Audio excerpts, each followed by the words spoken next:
नमस्कार दोस्तों, कहानी को शुरू करने से पहले हमारे चैनल एक कहानी को सब्सक्राइब कर ले और घंटी को दबा दे, जिससे हमारी वीडियो आप तक पहले पहुंच सके।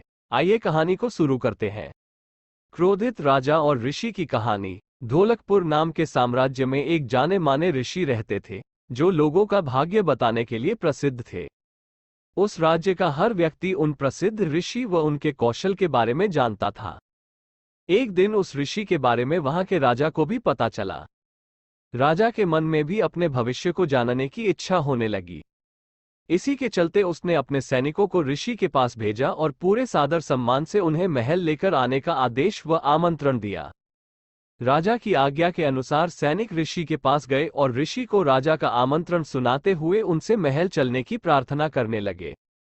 ऋषि भी सैनिकों के साथ महल चलने के लिए तैयार हो गए। जब ऋषि महल पहुंचे तो राजा ने बड़े ही उत्साह से उनका स्वागत सत्कार किया और उन्हें अपने दरबार में सम्मान के साथ बैठाया।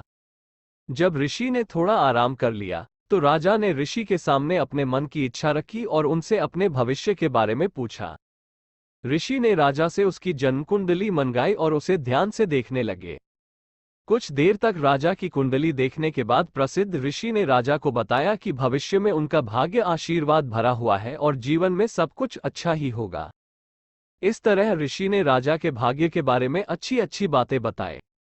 राजा खुद से जुड़ी अच्छी भविष्यवाणी सुनकर बहुत प्रसन्न हुआ।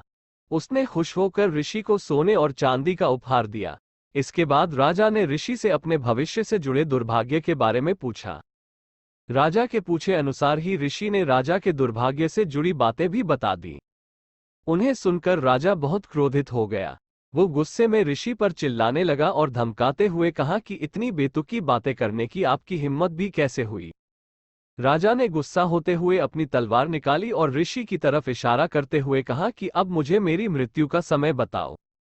ऋषि समझ चुका था कि राजा अपना दुर्भाग्य सुनकर उस पर क्रोधित हो गया है।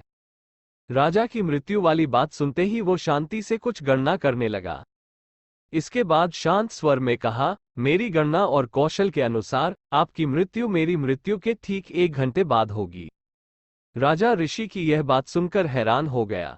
अब उसे अपनी गलती का एहसास होने लगा। उसने तुरंत अपनी तलवार नीचे रखी और ऋषि के साथ किए गए अपने दुर्व्यवहार के लिए उनसे माफी मांगी। बाद में राजा ने ऋषि को ढेर सारा धन दिया और उन्हें वापस कुटिया में आदर व सम्मान के साथ भेज दिया।